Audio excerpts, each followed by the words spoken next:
Hi everyone, my name is Brian Carr. I am with We Inspect, and thanks for coming to attend the live Q&A event today. We're going to get into the Q&A portion in a moment, and we're going to start talking about the topic that we discussed, which is understanding ambient air sampling and how they can be leading to a false sense of security. Before we get into that though, I just want to give a little brief introduction on myself. My name is Brian Carr. Additionally, Corey Levy is with us. He's actually in the chat area, and he's going to be filtering through any of the questions as they come through to make it easier for me to be able to answer as many as I can in the amount of time that we have going on today. Myself, I'm a certified microbial investigator. I am a real-time lab certified mycotoxin inspector, and I've also been a contributor to the Indoor Air Quality Association Education Committee, which actually creates articles and documents that get disseminated out to the public about indoor air quality issues. My career started at the Mold Guy, which is based in California, and I've been there for several years now. And the Mold Guy is really one of the most widely known and respected environmental consultant companies in the country. Corey Levy is a well-accredited professional. He's a certified microbial investigator. He is a certified indoor environmentalist, and he's also a licensed mold assessor in the states of Florida and New York. He began at Certified Mold Inspections, which is based in New Jersey.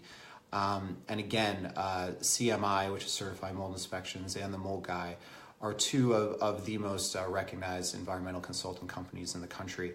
And Corey and I have decided to start We Inspect, which is a brand that's going to allow us to help extend our reach into markets and cities where we aren't currently able to help people. And we'll get into more of that a little bit later. But I want to go ahead and kind of jump right into the topic, because that's why you guys are all here. And really what we're talking about today are ambient air samples. And what ambient air samples are basically when you go into a room and you take an air collection from the room, right? So there's a pump that attaches basically to like a camera tripod, and you turn it on and it's pulling air in from the space. And most mold inspectors out there rely primarily on ambient air sampling, and it really is a shame because they can be very variable and they can actually give a false sense of security when the results come through. The reason that is, there's a few reasons. The first reason is that ambient air samples are really just a snapshot in time. And what that means is that this pump is going to be collecting air for about 5 minutes. And whatever happens to be floating around in the space during that time is what's going to get pulled into the sample. Well, the problem with that is that we're not really accounting for gravity in any of this. And a lot of times particles are actually pulled down to the surfaces and settle on the surfaces within a room. And if you just put a pump in a room and you're not really getting any disturbance in that area, you're not really going to be getting any sort of historical view of what's been going on in the space. You're only really grabbing what happens to be floating around during that time. In fact, I can go into a room and collect an ambient air sample, and I could go back in that same room, and 20 minutes later, I can pull another air sample from that room, and I'll most likely get a different result. And it's because of these settled particles that are throughout the space. So imagine a room that has carpeting, or you have a couch, or you have a bed or a chair or something like that. And as you walk on the carpet, or you sit on the bed, or you just move around the space, you're going to be causing a disruption in the space. When that happens, all the particles that are settled on the surfaces are going to basically pop up into the air. And if we're collecting an air sample at that point, then we're going to be getting a different result there than we would be getting if the room really doesn't have any activity, right? So that's the first reason why air samples have gaps and are a little misleading. It's because we're not getting a real historic view of what's been going on. The second piece is that when you're collecting an air sample, and I want to take just a quick step back and kind of describe how the analysis process happens. There's a slide inside of the sampling media, a slide that's the kind that you stick under a microscope and look at the slide under a microscope. And so when the air is getting pulled into this media, it's getting pulled onto the slide. The slide then gets sent to the laboratory, and the technician at the laboratory looks at that under a microscope, and they physically count the number of spores that they can see, right? That's how they do this. So it's really a human just physically counting how many spores they're seeing on a slide. Well, they're only counting spores. They're not counting or accounting for other pieces of the mold structures that are present or may be present. These are commonly called fine and ultrafine particulates. And if you're familiar with those, basically what that is, it's particles that are so small that they can actually be inhaled through your body. They can bypass your natural filtration that you have within your upper respiratory system. They can get into your lungs. They can actually infiltrate into your bloodstream at that point. By not being able to identify the fine and ultrafine particulates that might be present, we're missing out on a really big piece of air quality. And that's kind of what's happening here with these air samples. They're only counting spores, and we're not really accounting for the other pieces of the mold structures that may have broken off that are not actually a spore, but still carry the same DNA signature and can still cause the same inflammatory problems. So by relying strictly on air samples, we're completely missing out on that side of things, which really is one of the most important pieces of the entire equation, is what's happening at the fine and ultrafine particulate level. The third step the third piece that I wanted to chat about here is that with an ambient air sample, you're not focusing on an area where you think there's a mold problem. Instead, you're just placing the pump in the middle of a bedroom and you're trying to get a sense of what's going on. Well, let's say that you do find elevated counts in that sample. What do you do next? There's no direction on what happens next after that. We haven't identified where it's coming from. We don't know where the source is. So at that point, even if you are showing that there's an issue there, the mold inspector really has no way to create a remediation protocol to actually fix your problem. And a remediation company has no direction on what they should be doing in order to handle it. And that's a big problem. I mean, the whole reason that we're coming in is because we're working with someone who's hypersensitive, and they either have Sears, Lyme disease, autoimmune issue, or something where exposure to mold is causing inflammatory problems or health effects with them that's causing an issue. And if we come in and you're able to identify, yes, there's elevated mold counts in the air, sorry, that's it, it's not good, right? Then we're really doing a huge disservice to that person, because the whole point of us being in there is to help guide them onto a path where they can kind of remedy these situations, to where the work with you, the physician, is in terms of helping them, detox, and the different protocols that they're on are actually going to start working. And by using and relying strictly on ambient air samples, we're completely bypassing that and not providing that service. The last piece of ambient air sampling that I wanted to chat about is actually what's called background debris. And when you're collecting an air sample, if you think about it, you're just grabbing all of the air in a space, right? You're not only grabbing spores, you're grabbing anything else that's there. It's all settling onto the slide that we talked about, which the technician is then looking at under a microscope. Well, if there's a significant amount of background debris, and when I say background debris, I mean things like pet dander, skin fragments, dust and dirt that's floating around, different things that can clog up that slide, then the technician is not able to accurately count what's on the slide. It'll cloud the slide. And a lot of times they'll actually undervalue the spore counts because they can't actually see them. So they're only counting the ones that they can see.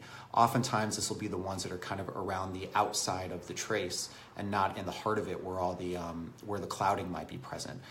So, that's another reason that we're looking at ambient air sampling, having a gap in the effect that it can have in understanding what's going on in the occupied living space.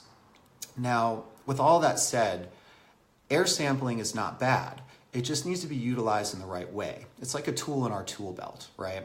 There are many different types of sampling methodologies that exist. There's air sampling, there's surface sampling, there's even more progressive sampling like MSQ-PCR, which is basically like a DNA formatting, which the ERMI sampling methodology leverages. There's mycotoxin sampling and different things that we can do.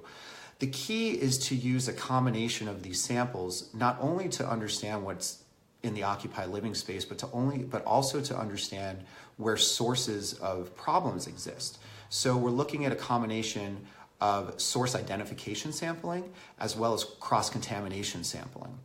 And by leveraging these two different thought processes and the different samples that support them, we're able to put together a really comprehensive plan on what's going on at home and what needs to be done to fix it. So air sampling in the way that we use it is used specifically for source identification. So let's say, for example, there is evidence on a wall or a ceiling that there's been some sort of water intrusion. Let's say there's some staining, or maybe there's some buckling in the wall, maybe some cracking, something that makes us think that water may have impacted that area at some point. We need to understand, has there been mold growth behind the wall, behind the ceiling? Well, how do we do that if we can't get behind the wall or behind the ceiling? This is where air sampling actually comes into play.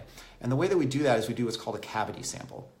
So what we do is we create a small hole in the wall or the ceiling, and we put a tube through the hole, and then connect that tube to the air sampling pump. So basically what we're doing is we're collecting an air sample from the space behind the wall or the ceiling. And that's allowing us to sample in an area where we can't visibly see anything, but in terms of mold growth, but we're seeing indicators that there's been water intrusion. Sometimes it comes back and there is mold behind those areas, and sometimes, there's not, right? It's every time we take a sample, you're not finding mold necessarily.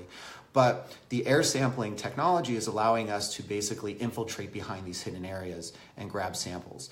And that's really where the strength of air sampling is. The way that some of these other inspectors are using it by just going and collecting ambient air samples is really not leveraging the strength of the air sample. And what we really should be doing in those circumstances is using a more progressive sampling methodology like the ERMI sample, which is collecting dust from settled areas throughout the home. And we talked about how particles settle due to gravity on different surfaces. So by doing a dust collection from surfaces, we're getting a much more historical view of what's been going on in the home. And in addition to that, the ERMI sampling method actually analyzes not only for mold spores, but also for the fine and ultrafine particulates that we were talking about that are specific to the mold colonies. So we're not only seeing the spores, but we're also seeing the fragments and the different pieces of those that have broken off, which can infiltrate throughout our upper respiratory system into our lungs, and ultimately can even impact our bloodstream. So, air samples are important. They are not the only end-all be-all sampling that should be done. The purpose of this video is not to say that air samples should not be used. The purpose is more to say that they should be used the right way. And if they're not used the right way, then they can be providing a false sense of security. And I'll give you a quick scenario of how this works, and then we can kind of get into it. I see this a lot. So I'll have a client that calls me, and they'll tell me that their doctor thinks that they're being exposed to mold, but they had a mold inspector come out and they said everything was fine, and they don't actually think the doctor is right, but we were so highly recommended by the doctor that they felt that they had to have us come out. So we come out, and 99% of the time that we go into a situation like that, we're finding that there are sources of mold growth in the house. And this is because when these inspectors are coming in and doing air sampling, they're not actually performing an inspection. They're just taking air samples. And because we've talked about throughout the course of this video to this point that air samples, do provide a false sense of security, and they don't actually show everything that's going on, there's a lot of sources of mold growth that are being missed in homes when we do this. So we go in, we perform a very thorough, comprehensive inspection. Most time it takes several hours to go through a house the right way. Looking, in every cabinet and every door and every closet, looking at the outside of the home, the attic, the crawl space, the basement, really trying to understand everything that's going on. And we identify that there's several sources throughout the home. At that point, we provide a sampling plan that we think is the most appropriate way to identify what's going on. And, lo and behold, we find that there's some issues in the house. And, what's happened to this particular client over this period of time is that because they had somebody come in and do just some basic air sampling tests that weren't really indicative of what's going on, and they were provided this false sense of security, they've gone on months, if not years, thinking that their home was okay, and bouncing around from doctor to doctor, thinking that their doctor doesn't know what they're talking about because they had their home tested and it was fine. It must be something else, right? And all of this could have been avoided by, using a company that really understands how to work with the hypersensitive individual. And, that's really why Corey and I started We Inspect. We work with so many people who are hypersensitive. We partner with so many doctors in our areas, in the California areas, in New York, in the Northeast. And we've just seen this epidemic that's taking over. And we wanted to be able to figure out a way where we could help more people. We attend, several medical conferences throughout the year that focus on environmental health and the effect the environment has on the human body. And when we talk to different medical practitioners about what we do, our comprehensive approach to an inspection, and how we work with health compromised individuals, the response we get is often the same or very similar. And it's, we don't have anyone like you where we live. How do we work with you? How does this happen? And that's really the basis behind We Inspect. What Corey and I did is that we invested heavily into technology to allow us to be able to expand into different markets and help those in those areas without us physically having to be in those spaces. So what we've done is actually hired field technicians, and we're currently servicing the Portland and Seattle areas at the moment. And we've hired technicians that we've trained to do, the basic level of inspection, to understand how to collect samples, to understand the process that we go through, and to be our feet on the ground in these areas. And what we've done is that we've outfitted them with technology from a video perspective, which is very similar to the technology that a news broadcast would use if they're doing a live remote from somewhere. So very powerful video technology that's able to transmit that signal out to a receiver that we can then watch and direct and guide the entire inspection from where we are, from our home base. The other thing that we've done is that we've actually developed a proprietary mobile and web-based application that our technicians have in their hand throughout the field that's allowing us to see everything that's happening in real time. And the goal of putting this effort behind this is to be able to service other areas without us physically having to be in all of those areas. So the really cool thing about this process, though, is that what we're doing is creating a team approach to the inspection. Most times what will happen is that you'll have one guy come out and they'll perform the inspection, right? And, they may be good, they may not, they may miss some things, whatever it might be. And I'm not saying everyone is perfect. Sometimes you miss some things. But by creating a team approach to what we're doing here, by having somebody whose feet is on the ground in that particular home, and then also having us behind the scenes on directing them as well as communicating with the client, you're now getting sometimes 4 or 6 sets of eyes on a single inspection. And what that's doing is it's really allowing us to see everything and get multiple people to understand what's going on and make sure that we're not missing something, right? Because it's very important. You got to make sure that we're seeing all of these things, especially when you're dealing with hypersensitive people. So that's what we've done. That's our process. We're really excited about working with more of the medical community that is in some new areas that we haven't worked with before.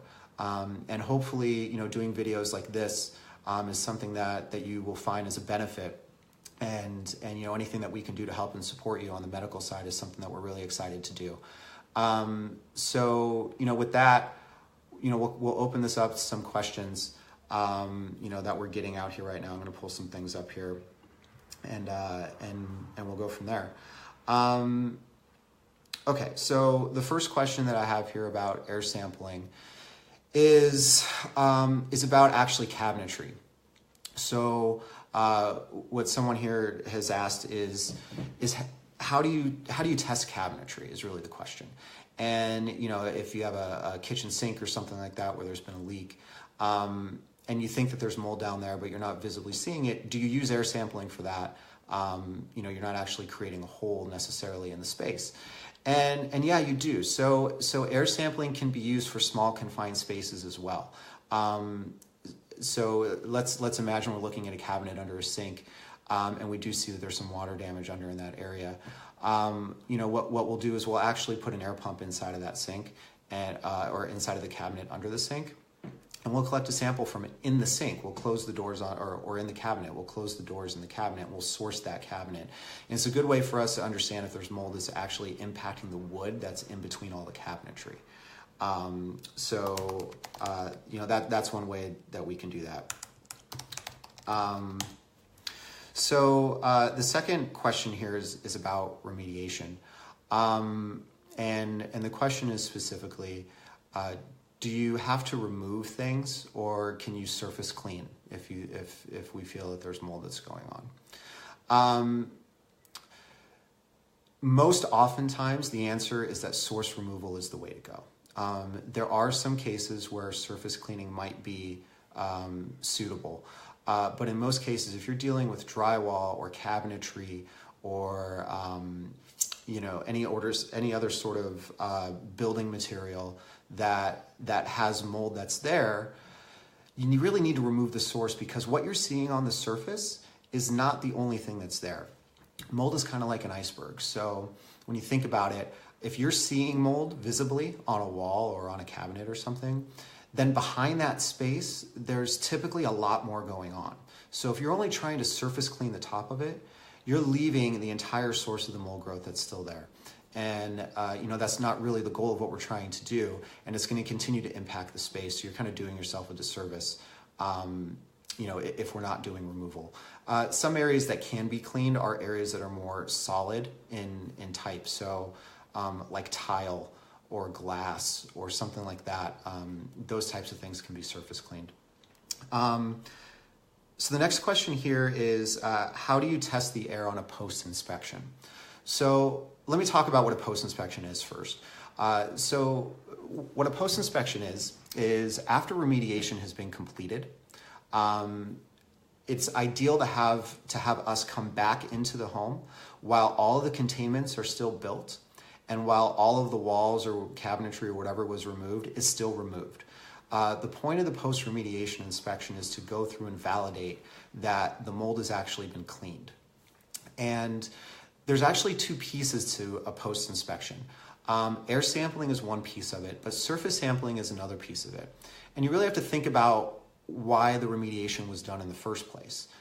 Mold grows on surfaces. It doesn't grow into the air, or it doesn't grow in the air. So when the building materials are removed, it's important to do surface sampling on the areas where we identified that there was a mold issue to make sure that it was actually cleaned. The last thing you want to do is go through this process and then just close up the walls again when there's still mold on the surfaces.